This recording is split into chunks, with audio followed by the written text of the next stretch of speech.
The latest. Thank you for your love and support. I appreciate you all. Ecowas declared a state of emergency, and this is bringing tension among the bloc because even among the leaders, some of them are of the view that what is needed is not what Ecowas is doing right now, because there are a lot of things that triggered what we are seeing happening across the West African bloc. But Ecowas has turned a deaf ear, pretending that all is normal. It's just that some group of soldiers are hungry for power and they are deciding to destabilize the bloc, which isn't true. Politicians are angry and the citizens in Africa are all angry, reacting against the decision that was made by Ecowas. One of them is the president of Ghana, John Dramani Mahama. According to him, Ghana is not immune to coup d'etat, and so that is why this government is doing its best to make sure that we regain the trust of the people, one, by being accountable ourselves, and two, by holding persons who have held office and abused the public trust to account. There are a lot of things that are causing what we are seeing happening in the West African bloc. One is we have lost trust in the system called democracy and the politicians. The second one is accountability. And even the Ecowas president one time, Toure, sat in one of these business forums and talked about accountability.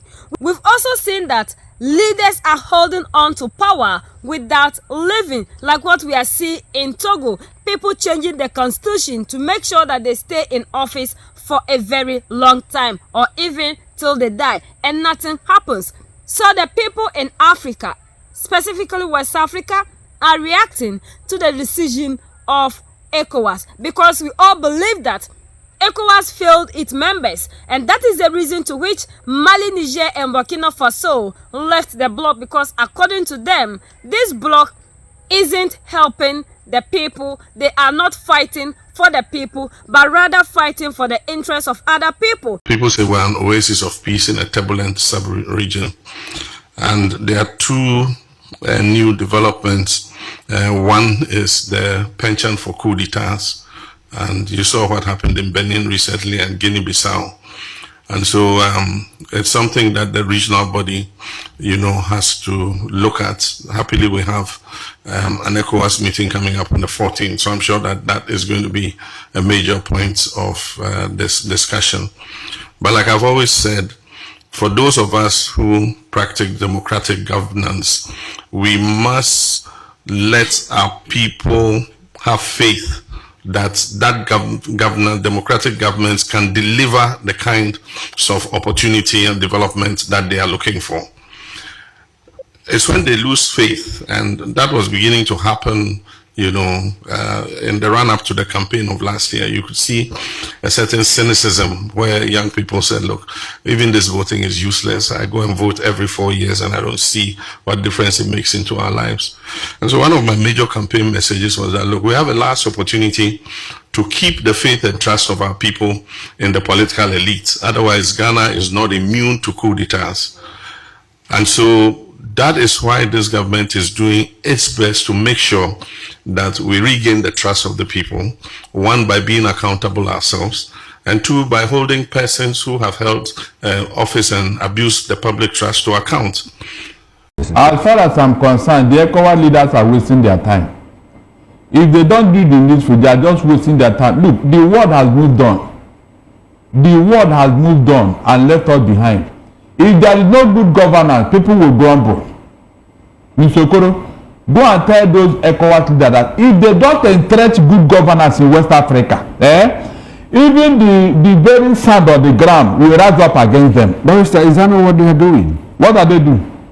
Calling for responsible democracy. So yes, did you read the statement? What they are calling? Are they advancing themselves? This coup that they are carrying out against the people, are we not supposed to disagree with them? They are the ones that started the coup in the first place because of their leadership, because of what they are doing. Have they ever reprimanded any of their leaders who are behaving anyhow? Have they ever? Have you seen where ECOWAS leaders issue a statement and say, look, what is going in Nigeria, what is going on in Nigeria, what is going on in Cameroon, what is going on, you know, that they denounce it. Have they ever done so? They will keep quiet until the damage has been done. They will now start telling us stories. This thing they are doing in West Africa, even in the Western world where they go and hide their loot, is it like that? Have you ever seen any leader in the Western world who changed the constitution to favor him? Have you ever seen it?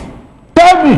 But I read the communique, and I expect that you read it too, because in that communique, the leader said, look, it is time for us to uphold good governance. Because that is the only way. Is not enough, Mr. Okoro. They have said it before. Okay, what else should they do?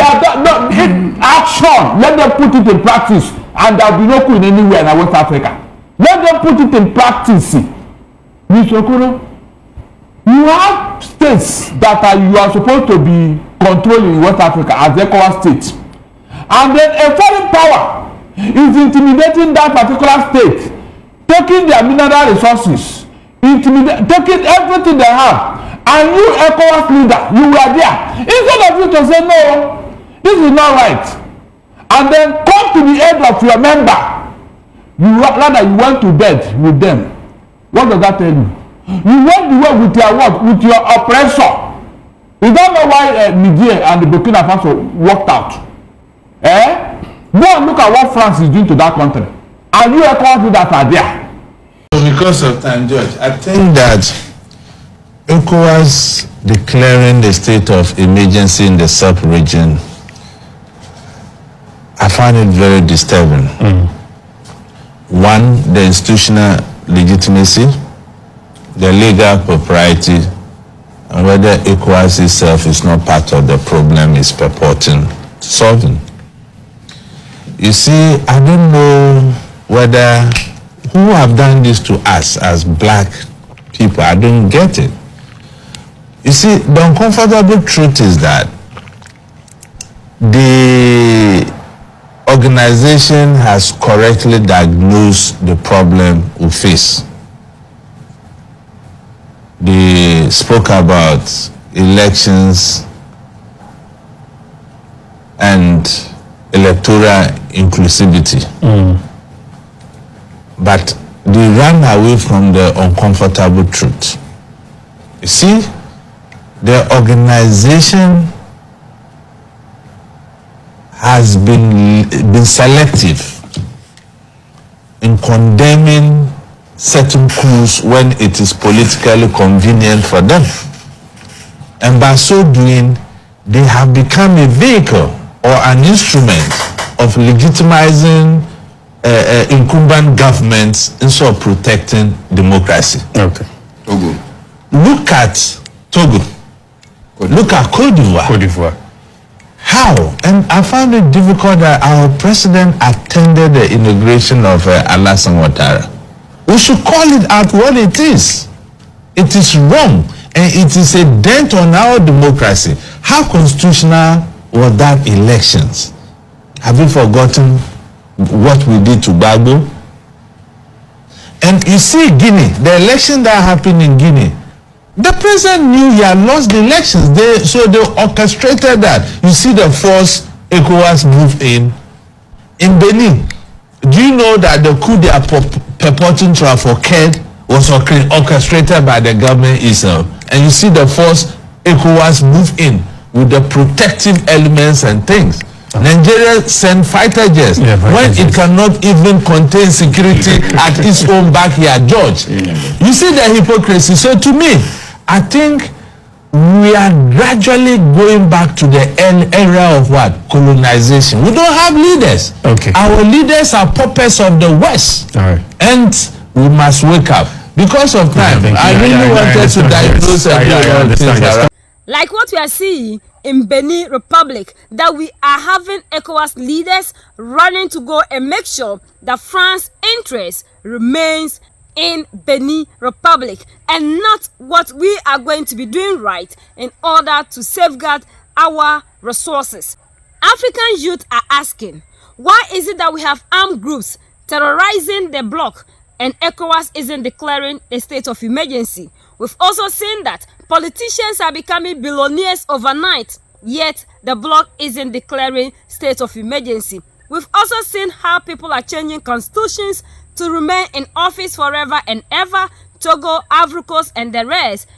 Yet ECOWAS isn't declaring the state of emergency. So they are saying that basically ECOWAS is doing what it's supposed not to be doing, because we need to tackle the root cause of all these things. And we've also realized that democracy is a system that isn't helping us, but rather helping other people. We are seeing that our resources are moving out of the continent, and we expect ECOWAS to declare a state of emergency, send a standby force to make sure that people who are coming into the continent to be carrying the resources away will not have access to the resources. Yet ECOWAS isn't doing any of that. But ECOWAS is quick in activating the standby force in order for them to go and fight to make sure that Emmanuel Macron is pleased, because according to reports, Emmanuel Macron came out openly to admit that they have provided intelligence to Nigeria, and Nigeria was able to stop the coup that happened in Benin Republic. People are angry at the decision of ECOWAS, because now ECOWAS is showing it true colors, and ECOWAS is telling us that truly they are not in our interest, because the people that staged the coup in Benin are fighting for freedom. They are citing that there's no accountability, there is corruption, people are trying to remain in office like Patrice Talon is trying to do, to change the constitution so that he can rerun again, and ECOWAS was silent about it. But the moment the military rose up to fight against all those things, we've seen that ECOWAS is bent on fighting against these leaders, and that is the reason to which people are saying that what ECOWAS is doing is to help corrupt leaders in order to remain in office, to be looting and destroying their nations. Because if ECOWAS is truly for us, ECOWAS would have backed the military to make sure that they stop whatever Patrice Talon is trying to do. But rather, they are giving protection to Patrice Talon to make sure that he continues to remain in office and continue to do the things that the people are not pleased with. Africa democracy isn't something that we want, because democracy is not a system that is changing anything. We've seen military rule in Mali, Niger, and Burkina Faso that are serving the interests of the people. ECOWAS didn't activate the standby force when Guinea-Bissau staged a fake coup. Because the coup pleases France, ECOWAS was silent about it. And people are saying that with all these things that are happening is as a result of what ECOWAS is planning in order to have access to Mali, Niger, and Burkina Faso, so that France can prevail. They tried to attack Mali, Niger, and Burkina Faso directly, and it didn't work out. So now they are finding means and ways to make sure that they have access to our all in all. And this was given to us by General Abdurrahmani Chiani. But we continue to love, defend, and protect our military men, because they are the true leaders that are fighting for our sovereignty. We are the only ones that can set ourselves free. United we stand, divided we fall, and united we keep standing forever and ever. The greatest enemy of the African is mental slavery. So let's decolonize ourselves from mental slavery. Let's keep sharing to educate our brothers and sisters. Together we make African great for ourselves and the next generations that are going to come. So that's the latest around the world, in Africa and in West Africa.